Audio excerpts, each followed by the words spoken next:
Gaz de schiste, aujourd'hui, on attend le rapport du BAP et j'imagine que Luc Villeneuve fait partie de ceux qui espèrent bien que dans le BAP, on dise attendez un instant, le gouvernement, là, allez-y, mettez le moratoire, allez-y plus calmement. Donc, il est avec nous, M. Villeneuve. Bon matin. Bonjour. Vous allez bien? Oh oui, très bien. Et comment, parce que là, vous êtes pour la Fondation québécoise des énergies renouvelables. Oui. Vous avez d'ailleurs fait un petit topo avec, là, c'est juste Arthur l'Aventurier en tête. C'est François Tremblay. François Tremblay, c'est vrai. Toute l'équipe de la chronique environnement de Salut Bonjour avec Dominique Jean, puis Alan Cateau et François Tremblay. Parce que vous dites, non, les gaz de schiste, on peut faire mieux que ça. Il y a d'autres moyens plus rentables en plus, puis qui vont nous coûter moins cher. Ben, plus rentable, mais plus payant aussi pour monsieur et madame tout le monde. Puis beaucoup moins à risque. Faut pas oublier que, on a vu dernièrement un reportage à GE, justement, qui disait que si aujourd'hui on serait en pleine exploitation des gaz de schiste, nous, les Québécois, on paierait en retour d'impôt aux compagnies gazières 12 cents du 100 pieds cubes qu'on extrairait des gaz de schiste. Déjà là, on serait perdant.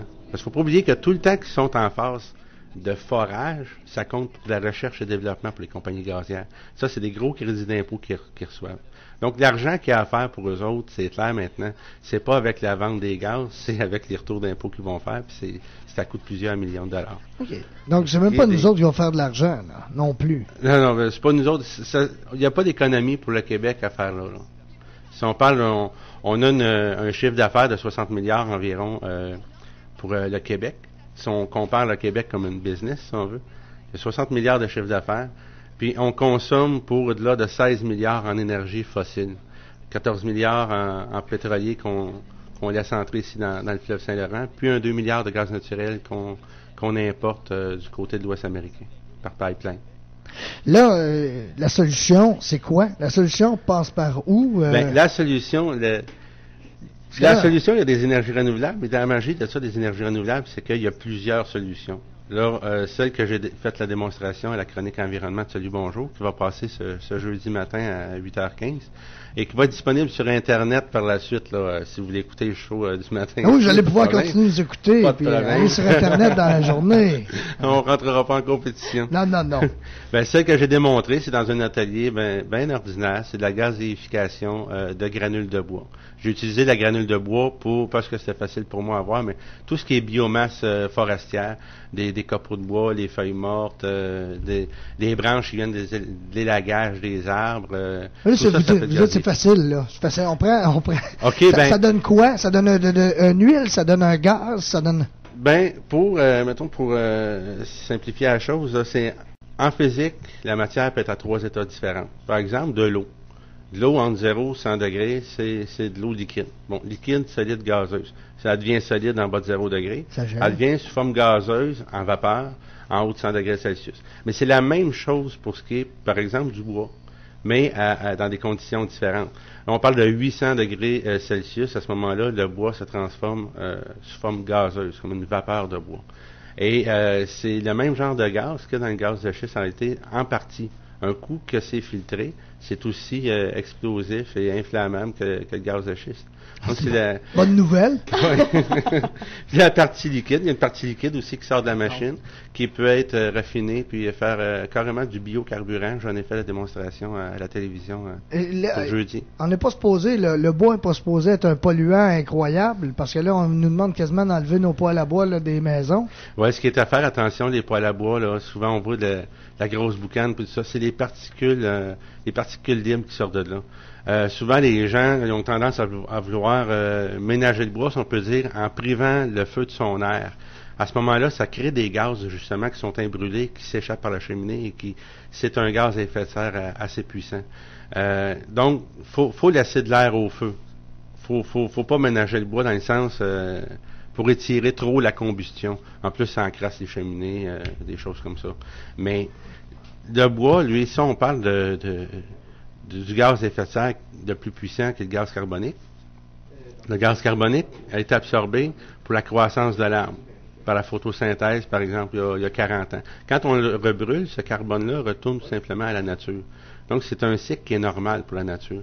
Tandis que si on compare avec les énergies fossiles, Là, c'est c'est de la biomasse qui avait été séquestrée sous terre il y a de 350 à 450 millions d'années, à une époque où est-ce que la planète était beaucoup plus chaude qu'aujourd'hui.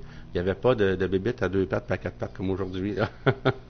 Fait que on est en train, en réalité, de recréer artificiellement le climat qu'il y avait il y a 450 millions d'années en brûlant toutes ces énergies fossiles-là. OK, tranquillement, pas vite, dans le fond, on va se ramener à... C'est assez spécial. On parle que dans 20 à 30 ans, le ski de fond n'existera plus ici. Là. Puis là, c'est pas moi qui invente ça.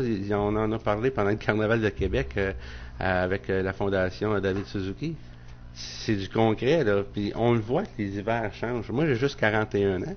Puis en 35 ans, mettons, de mémoire réelle, là, c'est pas parce que j'étais plus petit que je voyais qu'il y avait plus de neige. Il y a vraiment moins de neige.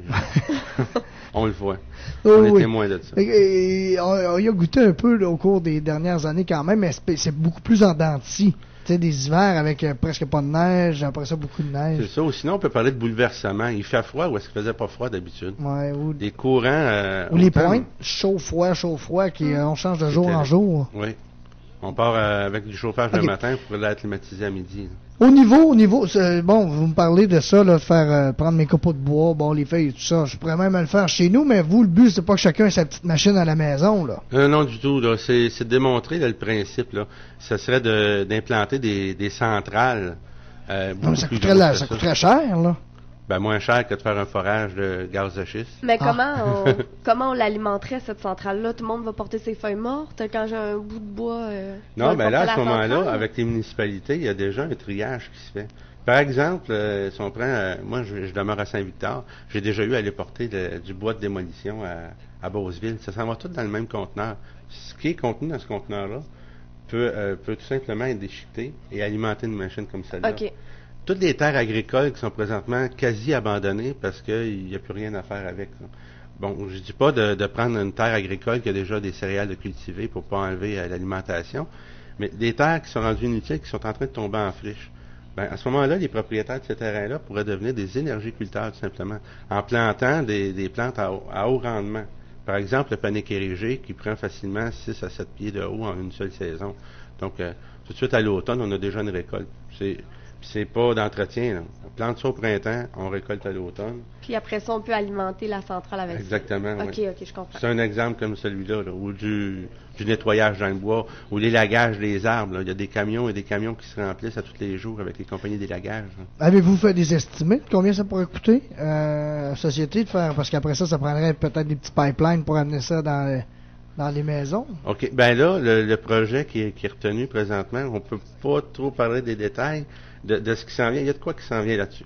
Par contre, c'est que justement, pour pas avoir le problème des pipelines, on peut maximiser, au lieu de maximiser la partie gazeuse, comme j'ai fait la démonstration pour jeudi matin à TVA, on peut maximiser la partie liquide. Puis ce liquide-là devient un biocarburant. Un coup raffiné peut tout simplement alimenter des fournaises au mazout, là. OK. Ben, M. Villeneuve, c'est intéressant. Vous, avec la Fondation, avez-vous des sites Internet ou... Oui, au www.fqer.org. FQER pour Fondation québécoise d'énergie renouvelable. Si vous avez de la misère à trouver, vous allez sur Google, vous écrivez Fondation québécoise d'énergie renouvelable, on tombe tout de suite dessus. Ben, merci beaucoup, M. Villeneuve. Fait que là, vous, on s'entend que peu importe ce qui va sortir dans le rapport du BAP, c'est non au gaz de schiste. Ben, c'est non, mais d'autant plus que le mandat est un petit peu tordu. Le mandat qui a été donné au BAP, c'est développement durable du gaz de schiste.